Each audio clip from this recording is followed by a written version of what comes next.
दोस्तों, बिहार में बवाल है और नीतीश कुमार है। ये जो नारा था पहले, वो अब से ये लगाना जरूरी इसलिए हो गया है क्योंकि आए दिन बिहार के राजधानी पटना में कुछ न कुछ बवाल नजर आता ही है।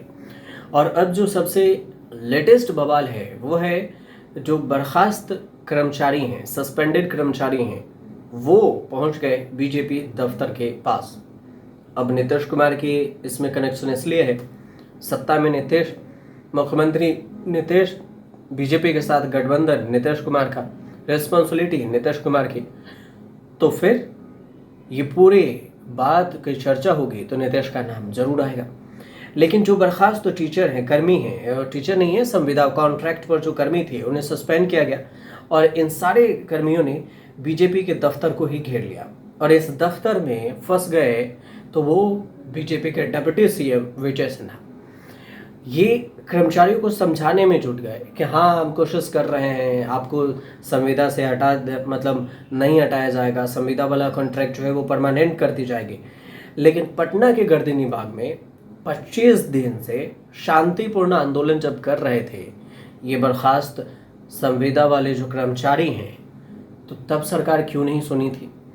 तब सरकार इसलिए नहीं सुनी क्योंकि ये शांति से प्रदर्शन कर रहे थे। अब जब विरोध में उतरे तो लाठीचार्ज भी हुई। 2 दिन पहले लाठीचार्ज हुए। फिर से यहाँ पर संविदा के पर जो कर्मचारी हैं उन्होंने बीजेपी के दफ्तर को ही घेर लिया और बहुत भयंकर वीडियो सामने आया है जिसमें उप मुख्यमंत्री विजय सिन्हा हैं और प्रदर्शनकारियों को समझाने की कोशिश कर रहे हैं, लेकिन प्रदर्शनकारी अपनी मांगों पर डटे हुए हैं।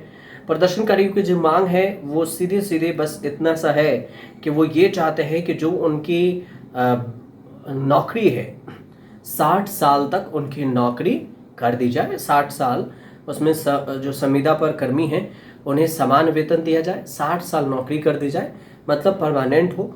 अब कॉन्ट्रैक्ट वाले को परमानेंट कर दिया जाए। हड़ताल पर जाने के बाद 8000 कर्मचारियों को नौकरी से हटा दिया गया।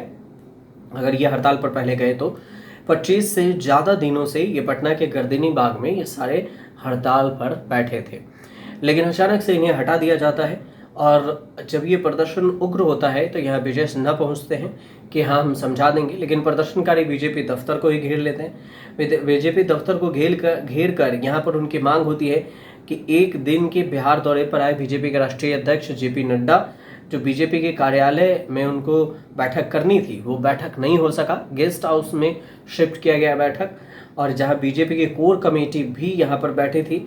और इस बीच में जितने भी ये संविदा पर कर्मचारी हैं वो सारे कर्मचारी विरोध प्रदर्शन में खड़े हो गए। अब बिहार में बीजेपी के राष्ट्रीय अध्यक्ष की बैठक और उससे पहले अगर संविदा पे कर्मचारी हैं और यहाँ पर अगर इन्हें घेर लिया जाए तो फिर सोचिए कि क्या कुछ होगा। बार बार समझाने में लगे रहे विजय सिन्हा, लेकिन इनके बात नहीं माने संविदा पे कर्मचारी। बाद में इन्हें समझाया बुझाया गया है, लेकिन क्या ये इनके बातों को मान लिया जाएगा या नहीं माना जाएगा, ये भी एक बड़ा सवाल है कि एक बार फिर से कहीं ऐसा तो नहीं कि पिछली बार जैसे उन्हें बोला गया था संविदा पे कर्मचारी जो थे कि आपकी मांगों को सरकार सुन लेगी और मान लेगी, लेकिन बाद में नहीं सुना गया। तब जाके ये 25 दिन से धरना दे रहे थे, धरने पे बात नहीं सुनी गए तो विरोध प्रदर्शन उतरे और सीएम हाउस घेरने का भी प्लान था, लेकिन बीजेपी दफ्तर को घेरा। बीजेपी दफ्तर के घेरने के बाद सीएम हाउस जाने वाले थे तो 2 दिन पहले ही पुलिस से धक्का मुक्की भी हुई थी, लाठीचार्ज भी हुआ था। इसके वीडियो भी सामने आए थे, बवाल के भी सामने आए थे।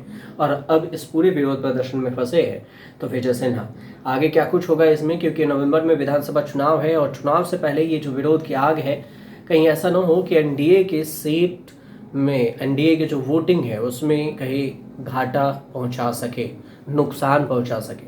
कितना नुकसान होगा या फायदा होगा ये आने वाले वक्त में ही पता चलेगा। फिलहाल जो जानकारी थी वो हमने आप तक पहुंचाई। सही पहुंचे तो आपसे हमारे चैनल से जुड़िए, बस इतनी सी गुजारिश है कि आप हमारे चैनल को सब्सक्राइब कीजिए, शेयर कीजिए, कमेंट ज़रूर कीजिएगा।